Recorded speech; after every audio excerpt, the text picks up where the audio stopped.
creatures of our God and King, and every mountain, every valley, everything. Oh, and every good word, every song we could sing. You make everything.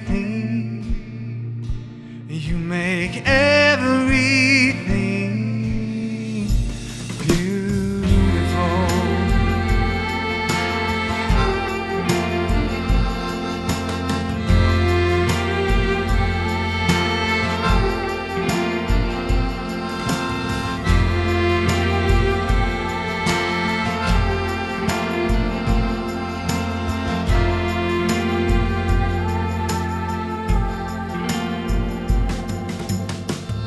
Well, good morning, NorthPoint. Good to see you this morning. Hey, if you were here with us last week, we had a dramatic, if not rather traumatic for some of you, event that took place as an artist from our church, Keith Nelson, made this beautiful painting for us that at the beginning of the message, I proceeded to destroy. It looked a little bit like this. Let's check out the video. And when Adam and Eve took the fruit from that one tree that God told them to avoid, well, this beautiful place and this beautiful garden and this beautiful creation that God had set up, it was marred. It was tainted. It was messed up. It was no longer the beauty that God had intended it to be at the very beginning. And everything, though the beauty is still kind of there, it was just really not nearly as beautiful. It was messed up. We said also it was scarred. Right? It was fractured. This place, this beautiful thing that God had done, no longer what it was in the very beginning. Oh, yeah, just listening to the ripping again. I'm sort of cringing up here myself, watching myself destroy this thing, and here it is. I mean, this is our painting, right? And that was kind of the point. One mom after the service sent me a text message. Her 10-year-old son was in the service watching, and he was highly offended at what took place. He said to her, "Did he just destroy that painting? I can't believe he did that." And again, that was kind of the point, right? To feel in our hearts some level of offense that something that is a beautiful work of art that somebody invested and put time and energy into would just be so haphazardly destroyed, would be messed up. And my hope was that you might move from a little bit of, I can't believe he did that, to I can't believe we did that, to God, to other people, to our family members, and to the world that God created.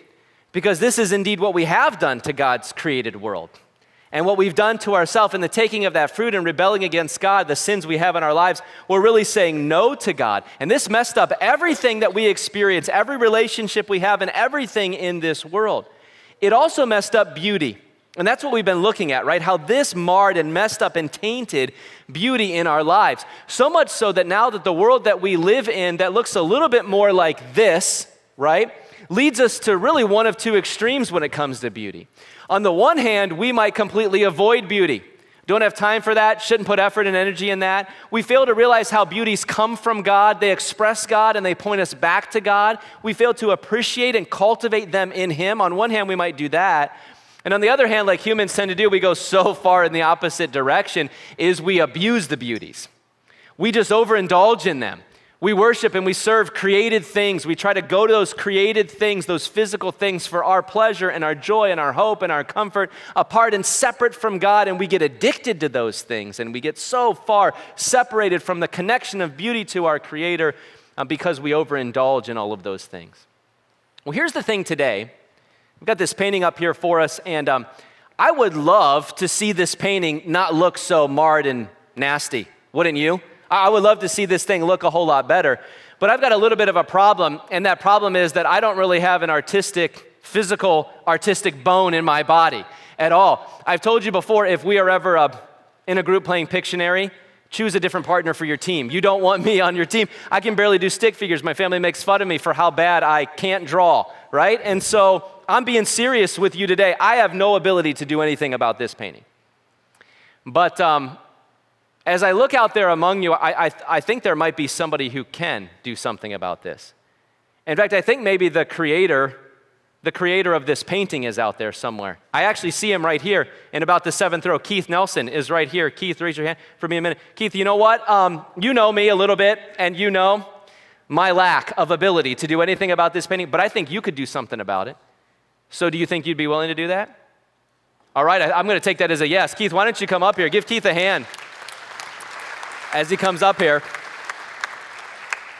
Now, here's the other thing as Keith makes his way to the stage is, Keith, I don't have anything for you, really. I can't really help you at all, but I see that you've got some supplies. It looks like you've got some stuff with you that you could maybe utilize. So I could help you turn it around, maybe, to get to work on it. Okay, let's do that. All right. Is that it? There we go. All right. So is that good for you? You got what you need? All right, you get your supplies. He's got his stuff. So he's gonna do some work on this painting and see what he can do with it, okay?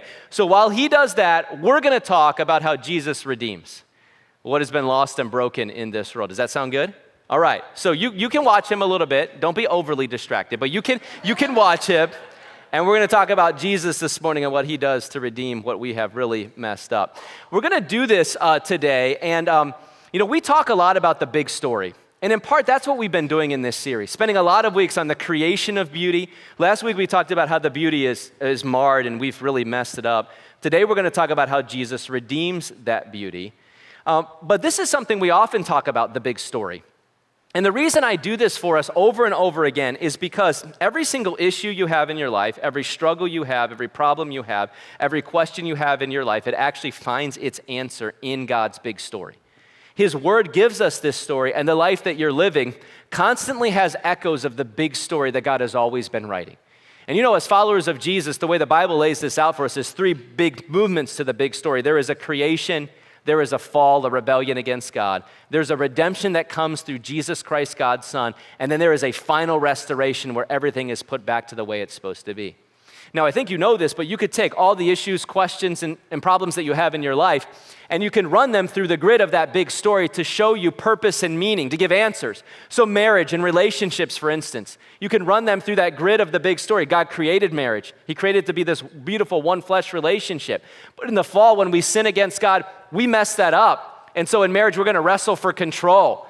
Selfishness is going to come out. There's going to be struggles sometimes. We need Jesus to put us back on the right path so that when Jesus comes into this earth, we're told one of the pictures of who Jesus is that he is the groom and his church is the bride, and he sacrifices and he gives himself up for his bride, the church, to renew her. He loves her in that way, and he says this should be the relationship between husbands and wives. I'm renewing and restoring that, and one day he'll make it perfect. You can run work through that same grid as well. Work was there before the fall. We really screwed work up, and there's struggle, and there's wrestling, and there's trouble, and there's bad bosses, and there's difficult employees and coworkers you have to work with, and there's policies and procedures that are a grind sometimes, and there's a lot of email, right, and stuff like, and it's difficult sometimes, right? But Jesus wants to renew you and say, hey, look, God created you and he wants you to work heartily as though you're working for God, for the Lord, not for people, and he'll renew you and strengthen you in that work. And eventually in the future, in eternity someday, you're all going to have jobs. You're always going to work, and you're actually going to love every single second of it. And it's going to bring you great joy someday. That's going to happen in Jesus. So look, everything you can run through that grid of the big story. The big story tells you why evil exists, why things are really hard and things are really difficult in this life. It tells you the reason why you go to the store and you buy a mum to kill every single fall. And I can't keep mums alive, right? I saw a post one day that said, a woman picks out perfect mum at supermarket to kill, because that's sort of how it is. It's been my experience with mums, at least. I don't know. And why you have headaches, why you have backaches, all those things. It comes from, the big story helps to answer that. And it also tells you why you long for a hero, why you want rescue. Well, every good story that we have and every good movie that you watch tends to have a hero sacrificing themselves to save everybody else. Why do you resonate with that so much? Because it's an echo in your heart of the true big story of what God has done. So what we want to do today is we want to take that big story and we're going to run beauty through that grid. We've already run beauty through God created it. He gave us a longing for it and capacity to create and cultivate beautiful things.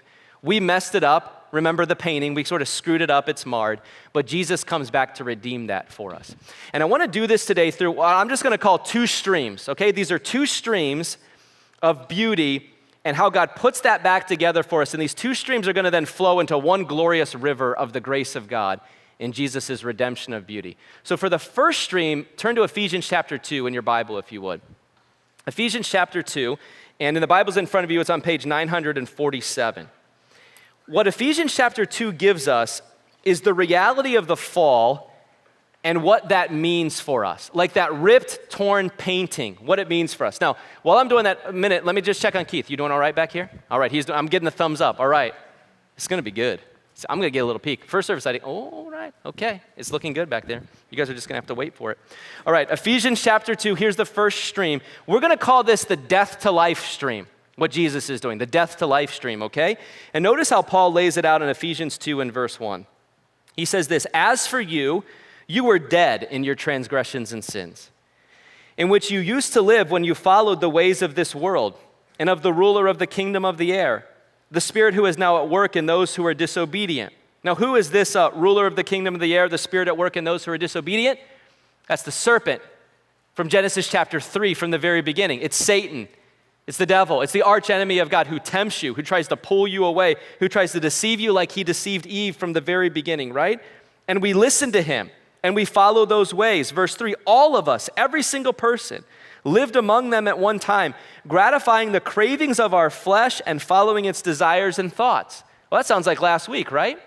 We go after what our flesh, what our sinful desires say. I want that. I need to have that. I'm going to find my joy and my pleasure in those created things. Food, alcohol, physical beauty, exercise, work. I'm going to be a workaholic. I'm going to prove myself through my work. Like whatever those things are, we go after those things. That's what Paul is saying here.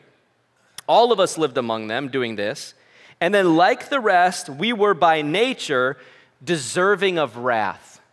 Deserving of the wrath of God because of our sin against God, living out our nature. The first thing we see from Paul is that we were dead. We were dead. That's how he describes us. And the picture here is because of our sin, we are separated from God.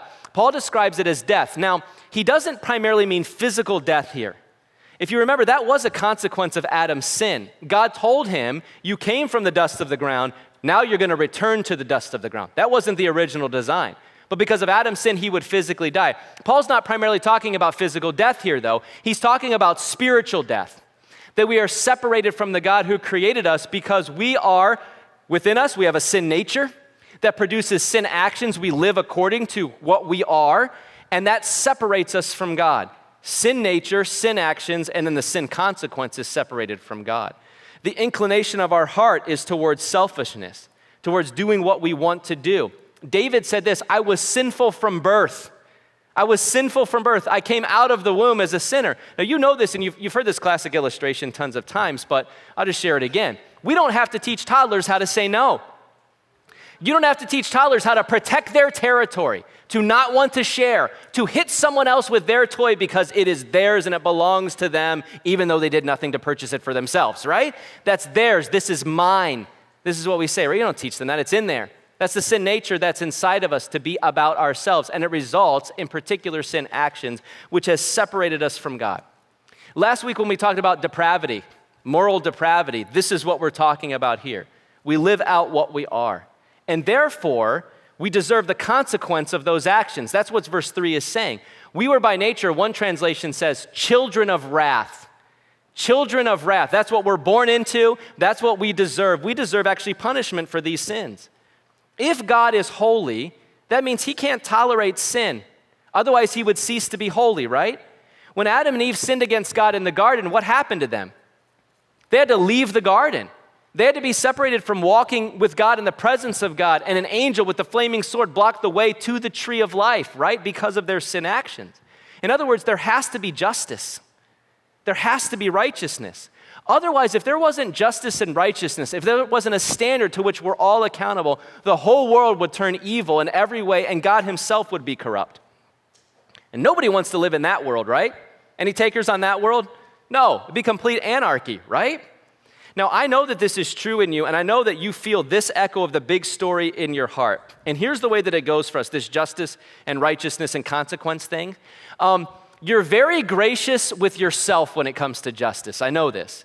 And it happens a little bit like this. When you get to that stoplight that says no turn on red, and you're sitting there, but there's no cars that are coming, and there's 4 cars piled up behind you that are about to honk and lay on their horn, you're like, I'm not really supposed to turn, but nobody is coming, and I don't know if this light is ever gonna turn. I'm just gonna go. And you go, and those lights start flashing and they pull you over. What do you plead before the police officer? Oh, please, I didn't see it. I didn't know it was there. Please be merciful to me. Please don't give me a ticket. You don't want justice in that moment, do you? You plead for mercy. But I know something else about you. When somebody else does that and they cut you off by running a red light, you hope in your mind, I hope a cop's here and nails that sucker, right? Somebody zooms past you, they're on your bumper, and then they go around you, they're driving too fast, and you're a little scared about that. You hope they get nailed. You want justice against them. And it's inside every single one of us to want justice towards everybody else, but to be very, very gracious, with ourselves and our own hearts. See, you know that it's in there. We long for justice, and we realize that living in a world without true justice would be anarchy. And so this whole thing that Paul's describing to us in Ephesians 2, 1 through 3 is a problem. You don't read these first 3 verses and think to yourself, this isn't that bad. I think we're going to be okay. No, you read that and you're like, we are all in trouble. We're dead. Now, so think about this with me. What did dead things do? To get a picture of what Paul's describing, what did dead things do? Not much. You're like, but Jeremy, I watch The Walking Dead, and they do things. Yeah, zombies maybe do things, but that's sci-fi, and that's not really real. Sometimes, though, like zombies, dead things have an appearance of life. They appear to be alive. In fact, I remember a pastor talking one time, and he had a friend who was a coroner. And the coroner said, when I'm working on bodies, sometimes they're on the table, and sometimes they have muscular reactions. And they might twitch a little bit or move a little bit. In fact, he said, before I've had a body that's had such a violent muscular reaction, it threw itself off of the table. Can you imagine that? There'd be 2 people that would be on the ground at that point, right? So you have 2 dead bodies to work on at that point, right? That's absolutely crazy. But look, appearance of life doesn't really mean there is life. A number of years ago, when one of Michelle's grandparents had passed away, we went to her funeral up in Minnesota, and our girls were quite a bit younger at that time. And our one daughter, Piper, who's our 4th daughter, she was probably 7 or 8 at the time, and she's our eternal questioner. All the questions, and I'm telling you, I'm not lying, all day long. In fact, last night, a few of us were sitting on the couch watching football, and I think Michelle, her mom, was funny, Piper, I love you so much, but you have got to stop talking, It was like, please, just give us a little bit of a break. So this is her. We love the girl. She's amazing. And she's very curious. And so we're at this funeral. We're in the lobby of the church, and out in the lobby of the church, the body is there. It's an open casket. Michelle and I are off to the side talking to some people, and we look out of the corner of our eye, and there is Piper, who I don't think at this point had ever seen a dead body before, and she's there at the casket. So the casket is here, and she's here, and she's kind of looking up at the casket, and eventually her curiosity got the best of her. She had to see what would happen. And so she jumps up, and she touches, and then pulls her hand back. So Michelle and I are watching from the corner of our eyes. We're like, we need to take a little break from this conversation and go manage our daughter. But you know what happened when she jumped up and she touched that dead body? You know what happened? Nothing. Nothing happened at all. Because the spirit was gone from the body. The body could have absolutely no response to her because there was nothing that was there. And that's us. We're dead before God, meaning that we have no relationship with Him. So the Creator, the giver of life, the one who made all of this, that gives us purpose and meaning and shows us how to do life in this world, you can't know Him because of your sin. You can't have a relationship. You cannot respond to Him at all. The one who knows beauty and how to cultivate beauty and enjoy beauty and do life in this world, you're separate from Him. And the worst part is you can't do anything to get back to Him. You know why? Because you're dead. Because I'm dead. We're like me, who messed up this painting but has no ability to fix it. Can't really do anything about it. But you know what? There's someone who can do something about it. Look at verse 4. But because of His great love for us, God, who is rich in mercy, made us alive with Christ, even when we were dead in our transgressions. It is by grace you have been saved. There is a way. We were dead, but God made us alive. Now, something you have to know about the Greek language in which the Bible was originally written in, at least the New Testament was written in, is that in the Greek language, the most important words in any sentence are always put first. Now, this is different from English. In the English language, you could put the important part of your sentence at any part of the sentence. We typically go, subject, verb, direct object, something like that, right? And then the direct object might be the most important thing, or the verb might be the most important thing. You put it wherever in the sentence, not in the Greek. You put the most important words first, and then you fill in the rest of the words for the sentence, which sometimes when you're translating from Greek to English, it makes it very awkward because that's not the way we speak in English. Do you know, though, what the first two words in verse 4 are after we get this picture of us being dead and children of wrath, completely separate from God? The very first word Paul puts in verse 4 are, but God. But God. You were sinful, but God. You messed up 1,000,000 times, but God. You keep failing, but God. You have no inclination towards Him, but God. You can't figure it out, but God. You avoid beauty, but God. You overindulge in beauty, but God. You were lost, but God. You were dead, but God, out of the richness of His mercy, made you alive together with Christ by grace. He has saved you. Now think about this with me. What is your contribution here to being made alive? What's my contribution to being made alive? Remember, I was dead. What's my contribution? It's rather similar to the contribution that a male makes when his wife is giving birth. Not much. Not much that happens there, right? Where are we at in all of this? We're just being dead. We're just dead, doing our sinful, dead, separated from God thing over here. When God breaks into reality, He breaks into this earth, He breaks into humanity, and He saves us by His mercy, out of His grace, from His love, dead. But God saved you, brought you back to Him, brought you back to true beauty and to life. But you know what? He didn't stop there. There's more that that would have been enough, right? I would be pretty happy if I was dead and God brought me back to life, but He doesn't end there. And Paul doesn't stop it here. And I got to tell you, what I'm about to read to you, it does not make any sense. It makes no logical sense.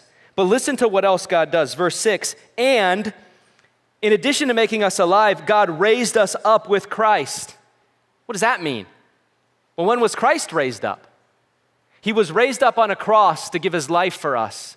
He went into a tomb and He was raised up to resurrection life. And now God says that when He made you alive, He didn't just make you alive and give you a relationship with Him. He raised you up with Jesus so that Jesus' resurrected life is now yours. And that's not it. And He seated us with Him in the heavenly realms in Christ Jesus. When God made you alive and raised you up, He at that moment seated you in heaven. Look at the tense of the verbs, raised and seated. He made you alive, not He's gonna raise you up, not He's gonna seat you in heaven, but when you came to believe in Jesus Christ, when God did that work in you and made you alive, He placed you in heaven. So you thought you were sitting here listening to me preach this morning. You're not even here right now. In God's mind, you're sitting next to Him in heaven. It's secure. That's your privilege. You're already there. You're already there with Jesus Christ. In Jesus Christ, raised up with Him, seated with Him in the heavenly realms, verse 7, in order that in the coming ages He might show the incomparable riches of His grace, expressed in kindness to us in Christ Jesus. I do not get that. That's why I told you it doesn't make sense. The grace of God saving you, giving you life, giving you all the blessings of this life, giving you a Christian family, giving you truth, pouring His grace upon you in this life, that should be enough, right? And even to grant us heaven, that should be, that's raised up and seated, that's way beyond. God, thank you, that's awesome, we look forward to that someday. But He says what He's gonna do to you in heaven is continue to unfold layer after layer of His grace that you have no concept of right now, that we can't even imagine and we can't even understand. He's just gonna show the insurpassable riches year after year, month after month. Time won't even exist anymore, so I don't know how that works, but it's just gonna keep rolling and rolling and rolling on and on and on. God's grace to you, that's what He's gonna do. In Jesus, because of Jesus, through Jesus, you're raised to life, you're seated in heaven, your future is secure, and in heaven you will experience wave after wave of His overwhelming grace. From children of wrath to children of God. And then to make sure this is really clear how this happens, Paul says this in verse 8, for it is by grace you have been saved through faith. Come on, NorthPoint, cling to this. This is our hope right here. Paul does not say, for it is through your baptism that you have been saved. For it is through your church attendance you have been saved. It is through your prayer that you have been saved. It is through you doing better than you used to do that you have been saved. It is through you becoming the best version of yourself, or you cleaning your life up, or you finally so-called getting right with God and doing the right things and being better than other people are being as you compare yourselves to them, that you are saved. What does he say? You're saved by grace. Grace alone, through faith in Jesus Christ. And he repeats it, this is not from yourselves. You didn't do this. It is the gift of God. Why does this salvation thing, this being made alive and raised up and seated in heaven, why does that have to be not from ourselves, not by our works? Why does it have to be a gift from God? Why does it have to be a gift? Because we're dead. Because we're dead. Dead things can't respond to God. They can't do anything. So God has to give us even the faith to believe in him.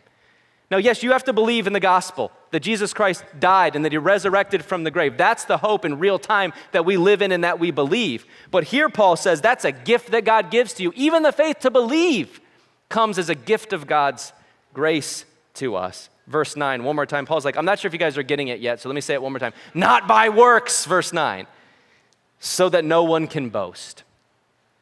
So that no one can say, look at me, I'm a pretty good Christian. At least I'm better than some other people.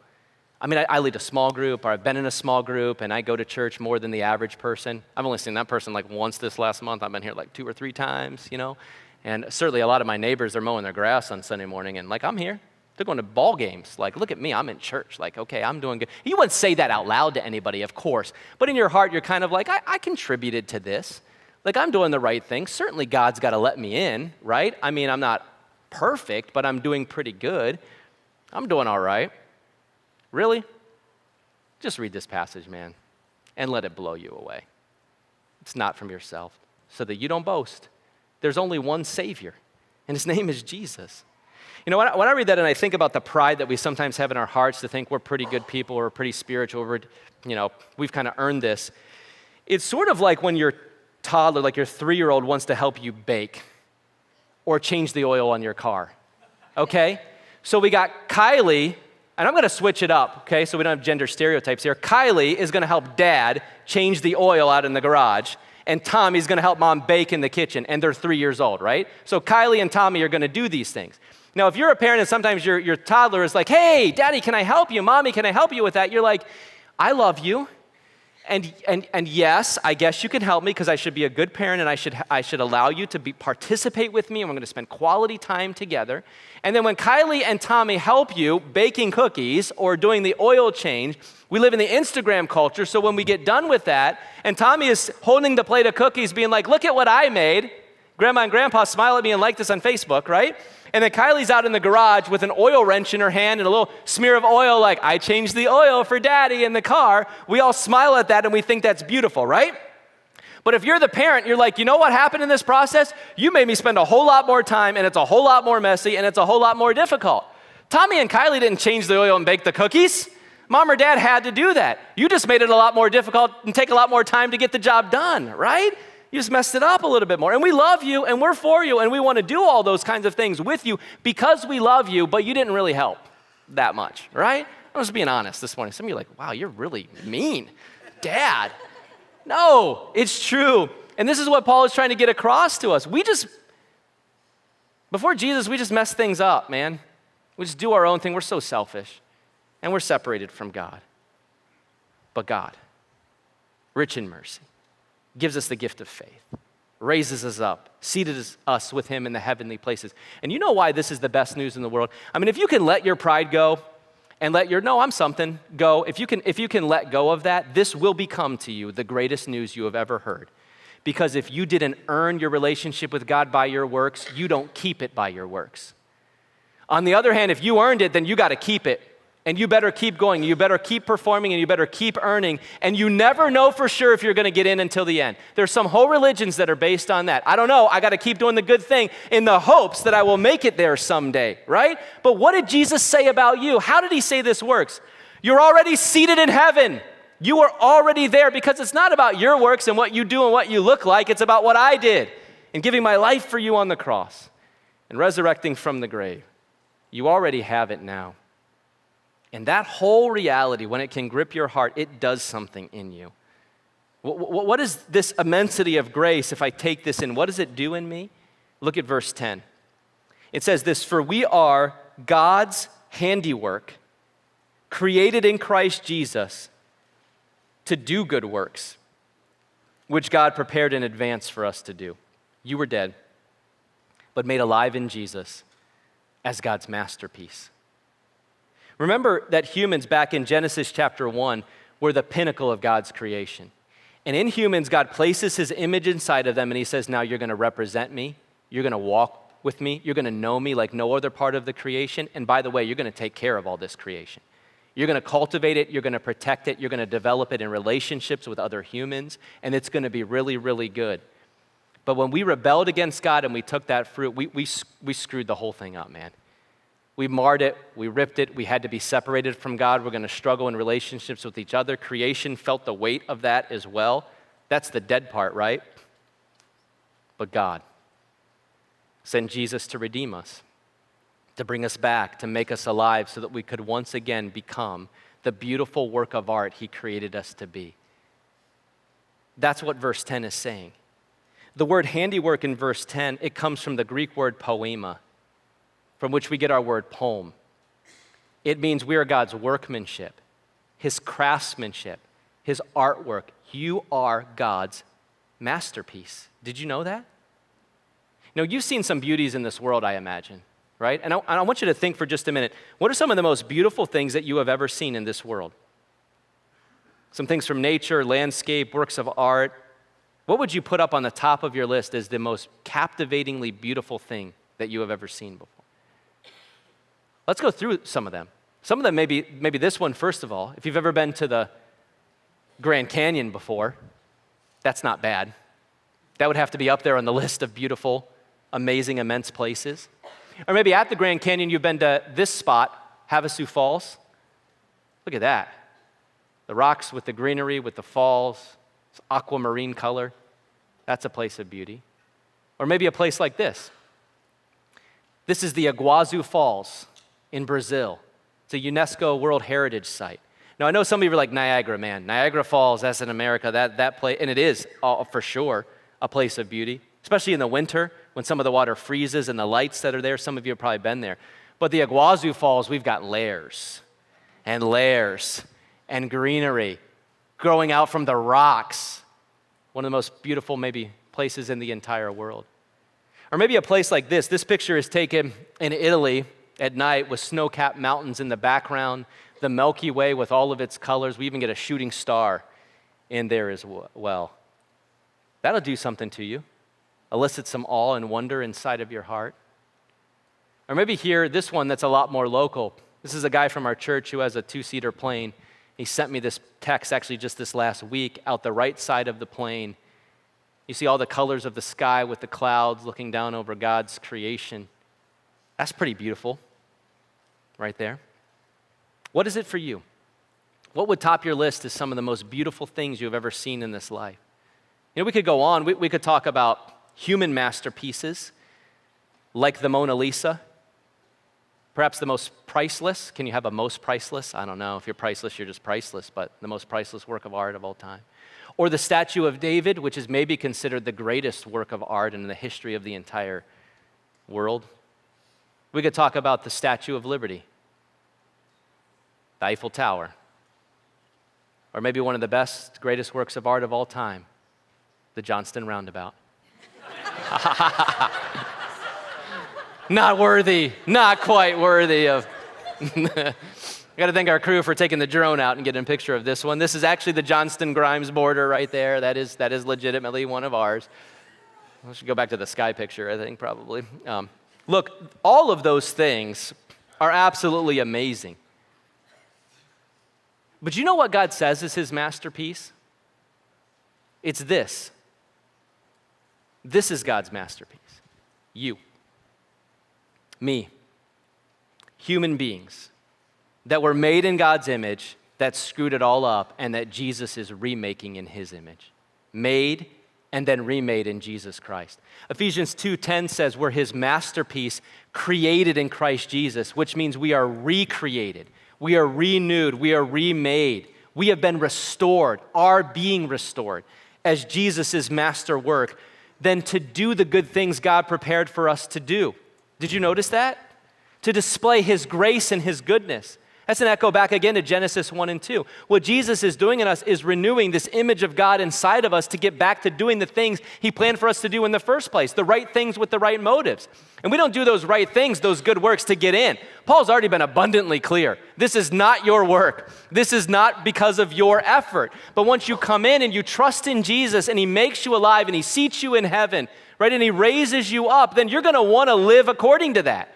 You're going to want to live out the goodness and the truth and the beauty that God has put in you and that he is renewing and restoring in you. It's life in him, with him, and for him to live out this work of art that he has created you to be.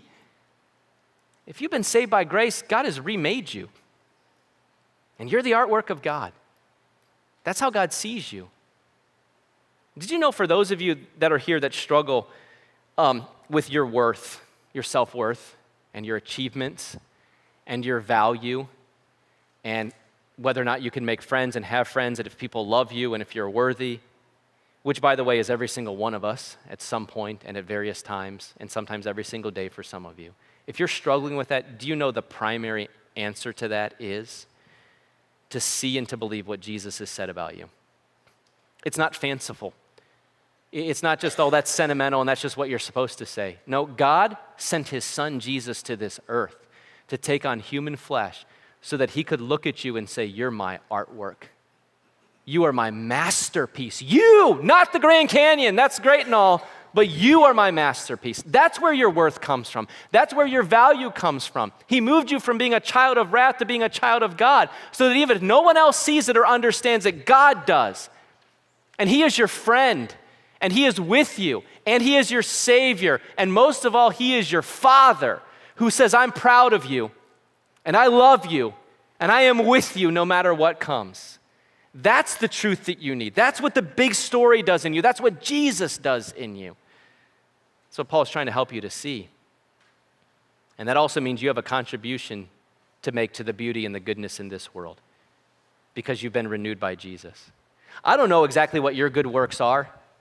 You know that we all have different good works to do. I know it's goodness, truth, and beauty. God wants us to do that. But you also have specific good works. You know how I know that? Because it says God prepared good works in advance for you to do. Before you were ever born, God had a plan for you.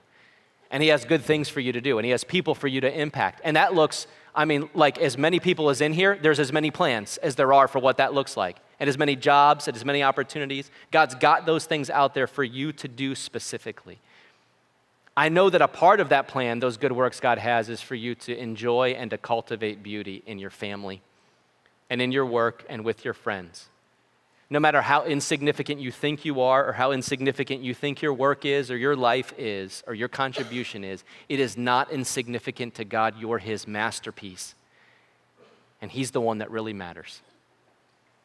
So you know what I get when I read Ephesians 2, 1 through 10, which, by the way, this is one of my favorite passages in the entire Bible. You know why? Because it tells me who I am. It tells me what God has done. And when I read this passage and I really take it into my heart, you know what it does to me? It says, let's get after it, right? That's what it leads to in verse 10. Let's go. Let's look to Jesus. Let's rest in him. Let's hope in him. We're in because of him. Now let's get after it because you're the artwork of God. That's stream 1, and we're almost done because stream 2 is going to go really fast. But let me check on Keith real quick, okay? You guys hold on. How's it going back here? Oh, looking good? Oh, we're looking pretty good. Okay, all right. That's stream 1, you guys. It's going to be good. But if we run out of time, I'm not going to let you see it. So we got to. All right, stream 2. This one is going to go really fast. Stream 1 is the death to life stream. Stream 2 is what we're calling the image of God renewed. And you already got a picture of it. And I put it all up there on the screen for you so that we can go through this rather quickly. Here's what we've seen with the image of God. We're created in the image of God, Genesis chapter 1. That image is marred by the fall, the ripping and tearing of the painting. Did you know, though, that God looks down on us, and part of the way that he is rescuing us is he sends Jesus down as the image of God, right? This is the image of God theme. Colossians 1:15 says that Jesus is the image of the invisible God. Jesus is the image, the physical representation of God who is spirit. You know God's a spirit. He doesn't have a body. We don't see God the Father in that way. And so God says, but they need to see me. And so I send Jesus Christ down, the Son, who is also fully God, as the very image of God.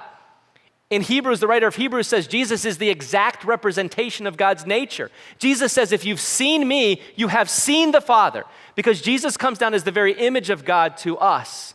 Then through faith in Jesus Christ, you and I are also being renewed in the image of God. What Jesus came down to do, yes, is to save us. Yes, is to seat us in heaven. Yes, is to do all those things. But he also came down, we saw in Ephesians, to make us, again, God's artwork, God's masterpiece renewed, right? Well, what is that he's doing to make us God's masterpiece renewed? He's renewing the image of God inside of us.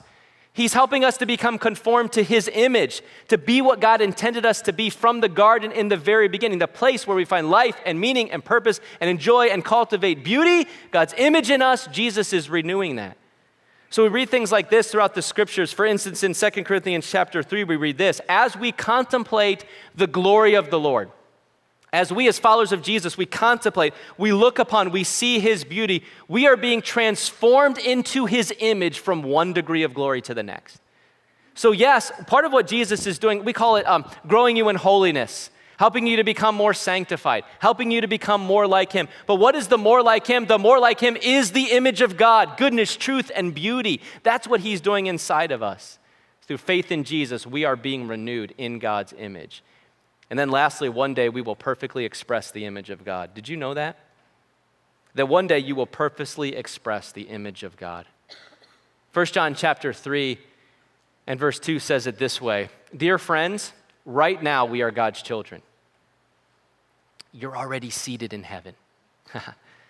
I hope you take that today, the security that God gives you through Jesus Christ. Right now we're God's children living and walking on this earth, and what we will be has not yet been made known. Now think about this. I get a lot of encouragement from John writing this. You know who John was? This is John that was Jesus' best friend on this earth. One of the three closest disciples to Jesus, the only one there with Jesus at his crucifixion, who wrote the book of Revelation about the end times and eternity. And he says, I don't even know what all of heaven's going to be. Right? That's what he's saying. Right, this is what I know. Right now, you're the children of God, and I don't really know exactly what the future is going to be. Well, John, you wrote a whole book on it. But he's like, I still don't know. And you know what? I'm guessing you don't know either. I'm guessing you have questions. Do you have questions about heaven? About what it's really going to be? I have questions. Are those Texas Roadhouse rolls going to be in heaven? I hope they're going to be there. Gummy bears? Gumballs? Like, I don't know. Are the streets really going to be made of gold? Is that just a picture of the glory and the beauty of it? Are we actually going to have streets of gold that are going to be there? What am I going to do in heaven? Me particularly. I'm pretty sure we're not going to need pastors in heaven because Jesus is going to be there. The chief shepherd's going to be there. I'm going to be out of work. I'm hoping I'm going to get a lion. That's what I'm going to be, a zookeeper or something. Watch hawks and eagles and stuff like that. I don't know. Maybe cook some food. That'd be really fun. Maybe. You might keep your jobs. Did you know that? That's interesting about work. You might keep your job. You might actually have the same job, but you actually like it. That's a good thing. You'll enjoy it, maybe you'll do something else. I don't know, but I got to find work. I have questions. How are we going to know other people? What's marriage going to look like in families? I don't know exactly what that's going to. I got questions. I'm guessing you have questions too. Here's what John says I know. I know right now on this earth, you are a child of God already seated in heaven. And I don't know what all the future is going to be, but we know this. When Christ appears, we'll be like him. Because we will see him just as he is. Look, you can't see Jesus for all that he is unless you are perfectly holy, never to sin again, never to be corrupted again, never to struggle again. That's the only way you can see him and look him in his eye, is to be just like him. And that's what Jesus is going to do for you. And when you look him in the eye, he will not avert his gaze from you. And you will have no shame in your life because he will have forgiven you for every sin and you will never think about them again. So we don't know all that heaven is going to be, but we know Jesus will be there. And you'll see him face to face, and you will be just like him, perfectly, the image of God, to be and do all that God has prepared for you to do. That's the truth. And you will see perfect beauty and absolute perfection and everything made right. That's our hope. And that's the big story. And that's the truth you need to live in. So maybe like, okay, Jeremy, this is good. And especially that last part, that was really good. Jesus, that's awesome. But like, what does that mean for right now? You know, there's some messages that we give and it's like, okay, here's 5 practical tips and here's 5 practical steps and here's what God wants you to do. You know what I think God wants you to do with this message is to just look at Jesus and just say, Jesus, I am overwhelmed by your grace. I am so moved by who you are. I want my life to be lived as your masterpiece with goodness and truth and beauty. Help me. Help me to keep resting in you. Help me to keep looking to you. Help me to enjoy the beauties you've given me in this world. And help me to long for beauty. And help me to know that you're the one that defines what those beauties are and how to enjoy those beauties. I just want to keep coming back to you and resting in who you are. Maybe for some of you that are here today, maybe you've never, like this truth that we're talking about, maybe you've never said, you know what, I need to yield my life to Jesus. I want to believe that God will make me alive if I yield myself to him, and that he'll give me that gift of faith to believe in him. Would you come to him today and give your life to him? And if you have done that, will you just leave this place today saying, Jesus, you're everything. You are everything to me. To live in his grace and live out his grace. He redeems, he restores, he renews, and we get to be in on it. All right, Keith, you ready back there? Good to go back there. All right. Well, Keith has been working hard for us, and so we want to see what this looks like.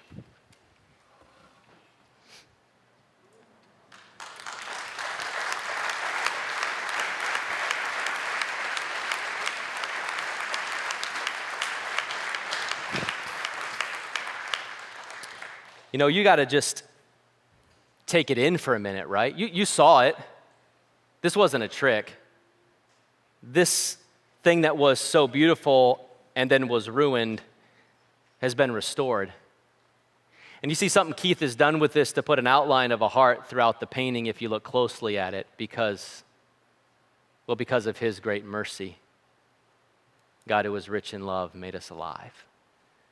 He redeemed us. He's restoring us even now. He's transforming us into his image, step by step and day by day as we look to him and rest in him. Thank you, Keith. Would you give Keith a hand again? Thank him.